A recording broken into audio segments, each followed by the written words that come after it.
What took place? About half an hour after leaving for the hotel where his company's entrance ceremony was taking place, my grandson Keith returned home. His steps were heavy and slow, and his face was clouded. Nothing. Obviously, it's not nothing. Would you discuss it with your grandfather? Keith remained silent, but after I persisted, he eventually revealed what had transpired. The HR department reportedly changed the ceremony, scheduled a date before, and booked the hotel at the wrong time. That notification never reached Keith. They branded me recklessly and stated, "You probably just overslept and are lying about not getting the notice." My wife put a gentle hand on his back in an attempt to console him, but her hand abruptly froze. Her face became more and more pallid. I stepped behind Keith, wondering what was going on, and realizing at a way why. A piece of A4 paper was attached to his back. It made my blood boil to see it. "Don't be concerned. Grandpa will handle this. I am well aware of the culprit. He has the potential to bring down the entire business if we don't remove him from his position right away. I'm Howard Smith, and I'm 65. I served as president of a large snack manufacturer until I was 60 years old. Our specialty was rice snacks, but sales had been down for some time due to shifting trends. The company then recovered after we introduced a rice flour cookie that became quite popular. Because of that achievement, I was able to leave the company in the hands of a trusted team member and retire on my own terms instead of being evicted. I now live in peace with my wife and grandchild as chairman. I was thrilled when my grandson Keith said he wanted to work with us. He wanted to make kids happy the way he had been made to feel when he ate the delights we made. Our company's mission statement is ideally aligned with making a lot of kids smile. Hearing those comments from my cherished grandchild made me really happy. Keith successfully applied through the standard selection process since he wanted to rely just on his own abilities. On my behalf, I didn't provide any recommendations. During the recruiting process, nobody knew he was my grandson because we had the same last name, Smith. His big day, the company's admission ceremony, came today. All right, Grandpa, I'm going. Be careful and have fun. Have fun during the entry ceremony. I'd only hope that my nervousness won't cause me to say something inappropriate. Wearing his brand new suit, which he was still getting used to, my wife and I bid him farewell. There would be a reception to welcome guests following the wedding. My wife and I had just begun talking about our lunch plans when we heard the door open. I'm back. Less than 30 minutes later, Keith was back. His steps were heavy, and his face was gloomy. What could possibly have caused Keith to appear so defeated? Anger shot through me. Out of pure fury, I nearly demanded an explanation, but I tried to remain composed and soften my tone as much as possible. What happened? Nothing. Obviously, it's not nothing. Can't you explain the situation to Grandpa? Keith remained silent for a long time, but when I kept asking him, he eventually told me the entire tale. From the station, I attempted to board the shuttle bus, but it never arrived. The station is a 5-minute walk from our house, and it takes roughly 10 minutes to drive to the hotel where the wedding was conducted. Keith arrived at the station 10 minutes before the planned pickup time because he had departed early. Because he had left early. But the bus never came, and there was not a single other new arrival to be seen. He called a couple new recruits with whom he had exchanged contact information since he felt something wasn't right, but nobody answered. After that, he called the business immediately and was confronted with the starting reality. HR had made a mistake and had rescheduled the ceremony the day before, as well as booked the hotel for the incorrect time. None of his colleagues could check their phones because everyone was already in the ceremony. Keith claimed he hadn't got any notification, but nobody took him seriously. So he therefore took a cab to the location. He told the door personnel what was going on, but they still wouldn't let him in. They didn't let you in. Why not? They said, "You probably overslept and are just pretending you didn't get the notice," and called me irresponsible. I was speechless. Such an unprofessional response was shocking. It wasn't about Keith. Calling someone irresponsible without hearing them out is simply unacceptable for any employee. So I guess it looks like I just skipped my own entrance ceremony. They must think I'm unreliable now.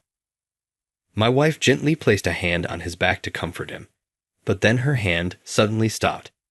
Her face grew paler and paler. Wondering what was going on, I moved behind Keith and immediately understood the reason. There, taped to his back, was a sheet of A4 paper. Seeing it made my anger boil over. What's wrong? Trying not to let him see, I carefully peeled the paper off. Scrawled across it were mocking words calling him useless. Grandpa's going to take care of this. Thank you, but really, you don't have to. I'd rather not have everyone know I'm your grandson. I'll prove myself starting tomorrow. This isn't just about you. If they treat one person like this, others will suffer too. Who did this? Keith stubbornly refused to tell me, but I have more experience in the workplace. I managed to persuade him and identified the employee who had made the harsh comment to Keith. With Keith in tow, I headed straight to the hotel where the ceremony was held. Well, look who's back, the rookie who missed his own ceremony. Standing in front of the entrance, a man sneered at Keith. Oh, you brought Grandpa along. Good for you. Beside him, a young woman mocked Keith as though she were talking to a child.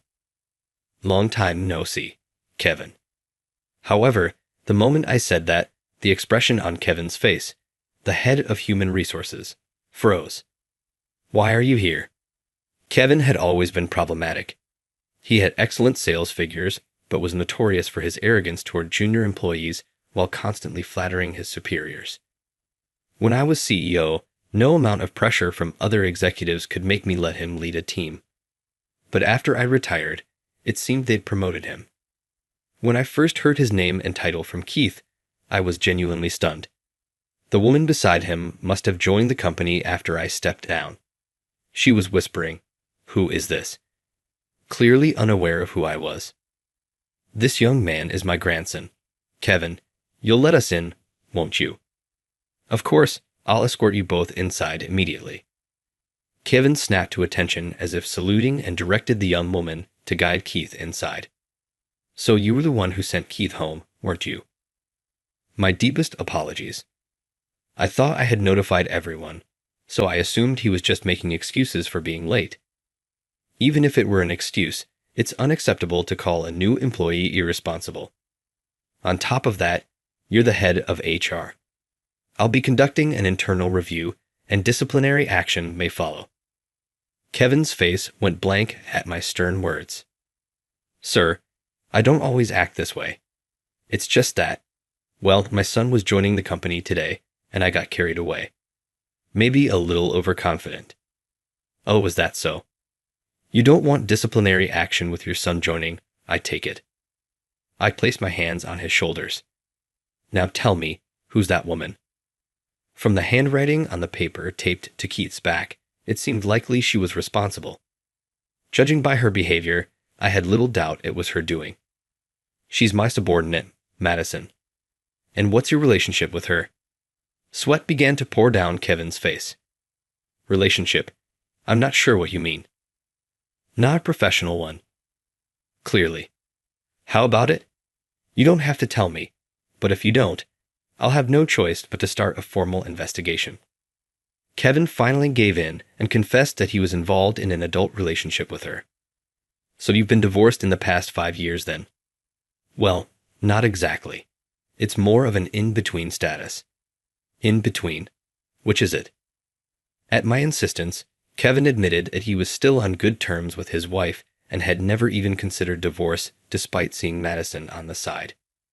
Since you've been honest, I'll let you go for today. Thank you. I'll never forget this kindness. I left the event floor through one of the side doors, not to truly leave, of course. I circled back through the hotel's main floor and requested to speak with Keller, the general manager. If Kevin remains head of HR, the company's in serious trouble. I needed to secure evidence to remove him from his position. I could press further using his relationship with Madison as leverage, but that might allow him to make a comeback once things cooled down. So I contacted Michelle, my secretary, to probe from another angle while I persuaded Keller, the general manager, I knew to lend me a uniform. With it, I personally infiltrated the venue. The time had come for the reception. The ceremony hall had shifted to an adjacent room, and everyone, minus a few, seemed to be enjoying themselves. Hey, you're pretty bold eating here when you couldn't even make it on time. A young man who seemed to be a peer put his arm around Keith's shoulder. Kyle, one of the senior staff nearby, told me to eat up, so I think it'd be rude not to. Fair enough. Come over here then. Kyle walked Keith to a table and grabbed a chair from a line along the wall. I watched curiously as he set a large serving platter in front of Keith. Although the food was buffet style, Kyle had brought the entire platter. Eat it all. You're supposed to have a big appetite, right? I couldn't possibly eat all this. Besides, other people probably want some too. Don't like the sushi. I could swap it out for something else if you'd like. The man leaned in closer to Keith, who looked completely at a loss. Don't make a fuss, or I'll tell my dad. I think even someone like you can remember I'm the son of the head of HR, right? Resigned, Keith quietly began eating the sushi. I had to admit, Kevin's influence on his son was quite impressive. Spotting Kevin alone in a quieter moment, I approached him. Kevin, there's a message for you from the front desk. Dressed in uniform, I played the role of a hotel staff member. A message. Why would they leave a message at the desk when I've got my phone on me? They were very insistent on delivering it directly. From your Chairman Smith. It took Kevin a moment to realize that the staff member standing in front of him was actually me. Mr. Smith, I thought you'd already left. I remembered something I needed to take care of. Look over there. Kevin nearly fainted at the sight of his son forcing Keith to eat excessively. This is a welcome party for new employees. Have some common sense. It was surprising to hear Kevin even mention the word common sense. Stop that useless son of yours, but don't let on that he's my grandson. Understood. Kevin rushed across the room with determination. What do you think you're doing, Dad? I was just teaching this guy a lesson for getting too cocky. Disciplining employees is HR's job. You're a new hire yourself, so don't act like you're in charge. He had likely grown up being completely validated by his father. Kyle looked at Kevin with an expression of disbelief. Fine. You want me to stop, right? I'll stop. That's right. For the sake of my future, stop right now. Kevin had just felt relieved when Kyle deliberately tipped over a large platter of sushi onto the floor. Oops, looks like I slipped while trying to clean up. You can handle it. It seemed that Kyle had no intention of backing down. He tried to make Keith take care of it. Are you all right, sir? I approached Kyle from behind, maintaining my role as a staff member. Who are you? I'm with the venue staff. I'll take care of the food. Please continue enjoying yourselves. Keith noticed me and tried to assist, but I gestured subtly for him to hold back. I got down on my hands and knees on the fine carpet, picking up every last grain of rice. I'll help. Kevin, now flustered, began to follow my lead. Why are you helping? Let the hotel staff handle it. It's their job to cater to customers and do whatever we say. In a low voice, I leaned toward him. They say children learn by example. Do you treat restaurant staff like this too? Of course not. My son just can't stand it when things don't go his way. Kevin's hands were shaking, and he kept missing grains of rice. Ever since training, you've been overly idealistic and creepy. With a sneer, Kyle closed the distance between him and Keith, making Keith smile. You sound like some children's TV host. What's wrong with wanting to make kids smile? Isn't that how this company began? Now you're bringing the company into this. Have you lost your mind? Kevin's face quickly grew pale. It was only natural, considering it was as if his own son had confessed to wrongdoing. Armed with some fresh information I'd gotten from Michelle earlier, I turned to Kyle. Had you ever actually looked at your company's website? Kyle was taken back by the sudden change in the hotel staff's demeanor. Who do you think you are, talking down to me like that? Our company spends a fortune here. I could have my dad stop doing business with this hotel. Then I'll make sure your father can't pull something like that. I stood up and grabbed Kyle's arm with my rice-covered hand. Gross. Let go. So this is how you educate your son. Letting him call his own company's chairman gross. I directed the question to Kevin, but he didn't respond. He was too preoccupied with quickly coming up with an excuse to protect himself, leaving no time to listen. What chairman? Seriously, does this hotel employ old men who can't even communicate properly? I figured it was about time, so I pulled up the image that had been sent to my phone. This is a record of a certain money transfer. Do you know what the money was for? Kyle glanced at the name on the transfer and seemed to realize immediately what it was about. I don't know. Then answer me this. What is our company's mission statement? It's a question we always ask in executive interviews. There's no way you wouldn't know. Kyle said nothing. He must have realized that saying the wrong thing would end everything for him. If you don't answer, I'll assume you don't know. I just forgot. That's all. Forgot? That's strange. I glanced over at Keith. You just said it yourself a moment ago, didn't you? To bring smiles to as many children as possible. That's our company's mission. I forced Kevin, still kneeling on the floor, to stand up. It seems your son doesn't know our mission statement. I wonder why. My son said something so impressive in the interview that the board couldn't help but be impressed. Even the other executives praised him. Let's say that's true. Then how do you explain this image? The next image I displayed was a series of messages. A conversation between Kevin and one of the executives, the same man associated with the money transfer. So, you paid $1,000 to make sure your son got hired. Huh. I took a deep breath, trying to calm my anger, but I couldn't hold it back. What was the head of HR thinking? You shameless disgrace. I'm so sorry. While everyone in the room watched us intently, one woman was trying to sneak out quietly. It was Madison. Madison, I have proof you were involved in this too. Don't even think about running. I couldn't go against Kevin. He threatened to spread my embarrassing photos if I didn't cooperate, she said in a frail voice, as if about to cry. It seemed she was trying to garner some sympathy, but Kyle wasn't having it. Hey Madison, you told me when I was still in college that you'd make sure I got hired because you liked my face. Don't pretend you weren't the one leading the charge, only to try and save yourself now. What? Madison? No way. I only dated Madison because I liked her face too. We both knew it was just for fun, so I didn't mind that she was still involved with my dad. That's all it was. Kevin was devastated, now fully aware that he and his son had been involved with the same woman.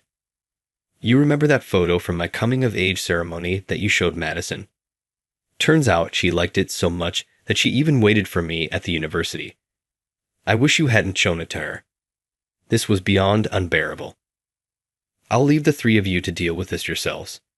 You'll have plenty of time to talk things over once you've left the company. Later, all three of them left the company officially as voluntary resignations. Although it was meant to keep things quiet, someone in HR who had a grudge against Kevin leaked the details of their departure to neighboring major firms. At every networking event attended by executives from various companies, I would hear, they applied here, but we turned them down. I couldn't shake a bad feeling about all of it. We should have done this from the start. Mr. Kennedy, please let the three of us back into the company. When I was suddenly summoned by President Kennedy, I arrived to find Kevin and the others there. Apparently, they hadn't been able to secure new jobs and had been lingering at the entrance, refusing to leave until they met with him. Kennedy, the current president, is neither my son nor a relative. My son went to college in Tokyo with dreams of starting his own business. Later, securing a job in the city, within a few years he branched out on his own and is now successfully managing his own company. Kennedy and I don't just lack a close relationship. We practically rival each other. The three of them probably thought turning to him would somehow work in their favor. While I prioritize bringing joy to children regardless of cost, Kennedy is a strict realist. We rarely see eye to eye on anything. Mr. Kennedy, aren't you and Mr. Smith like cats and dogs? If you let us back in, It'd be the ultimate way to get under his skin, don't you think? Madison, hoping to get closer to Kennedy, unbuttoned her shirt down to the third button and tried to make a move. Sure, we may not be on the best terms, but you know I'm a realist, right? Of course. I'm confident in my sales skills. Realistically, I'm a valuable asset, aren't I? It was only because I was in HR that things didn't work out. Put me in charge of sales this time. I'm a top-notch graduate from a prestigious university. Even as a new hire, I can deliver results right away. Let's get this old guy out of the company. Kennedy smiled slightly. They took his reaction as a sign they might be able to return to the company, watching him with hopeful faces. If it came down to choosing between you three or Mr. Smith, I'd have to go with him. After all, his grandson is crucial to this company. Just when they thought they were about to claw their way back up, they felt like they'd been pushed off a cliff and into despair. You're aware, aren't you? The rice flour cookies that helped revive our business. That was his idea. Just when I was starting to feel like I'd reached my limit, I asked Keith, what kind of sweets are trending lately? He told me, I'm really into rice flour treats, but I wish they were more affordable and easier to get. The cookies, inspired by his idea, became a hit, especially praised by parents of children with wheat allergies. With the product's success, we expanded it into a series, making it one of our flagship items. We needed someone with an eye for trends and a good sense of taste. Plus, having the founder's grandson join with the same passion as his grandfather provided a perfect backstory. If he creates another hit product, the media will be all over it. No way am I letting that kind of talent slip through my fingers. As for the three who were so quickly cut off, I decided to tell them what I hadn't had the chance to say before. You dragged me into your twisted web of relationships, and it distracted me for a moment. But listen, rice is a valuable raw material for our company. Neither people who would throw rice to the ground, nor their parents who raised them to be like that, have any place here. As the three remained frozen in place, Kennedy looked over at me with a glint of amusement. What? They threw rice on the ground? Wish I'd seen that. Please don't joke about things like that, even in jest. Kennedy has no use for social gatherings. He routinely avoids them, including company parties. Even at the annual orientation ceremony, he leaves as soon as he's done with his speech. Had he been present at that moment, things would have probably gotten even messier. I was grateful he hadn't been there. Curious about what happened to those three, later on I asked Michelle to look into it and found they were in an unexpected place. All three, even Madison, ended up working at Kevin's wife's company. Kevin's wife had taken over her father's construction business. Madison initially resisted working at the same company as her affair partner's wife, but she had leaned on Kevin from the start, barely doing any actual work. Since she couldn't find another man in power to rely on, she reluctantly agreed to stay on. Though they tried to keep their relationship secret, someone had tipped off Kevin's wife, knowing everything. She hired them anyway, intending to teach her husband and his lover a lesson, and to re-educate her son. She put them to work, not in the office, but out in the field. It was clear that none of the three were cut out for manual labor. When Kennedy heard the story, he went to the construction site to capture the scene on video, amused as they were repeatedly yelled at by a supervisor. I can only hope that this experience reminded them of a childhood lesson, to never do to others what you wouldn't want done to yourself. So, Keith, are you enjoying working at the company? About 6 months had passed since he joined the company. I had heard something from Kennedy, so I brought it up with Keith over dinner. Well, actually, there's a project I'm working on that might get approved soon. I can't share details yet, but if it goes through, I'll buy some for you, Grandpa. Is that so? I'll be looking forward to it. In truth, I already knew all about the project, but I pretended not to, wanting to see the joy on his face. Keith is working on developing a modern version of rice crackers, aiming to release a product that represents our style. He plans to launch a spiced version geared toward adults to first capture the attention of parents, eventually expanding the line to include products for children. Kennedy gave it his strong approval, saying it was sure to be a hit, considering it sounded like a moneymaker. I'll protect this company that Grandpa started from a humble candy store." Hearing such words from my promising grandson, my wife and I felt determined to stay around for as long as possible.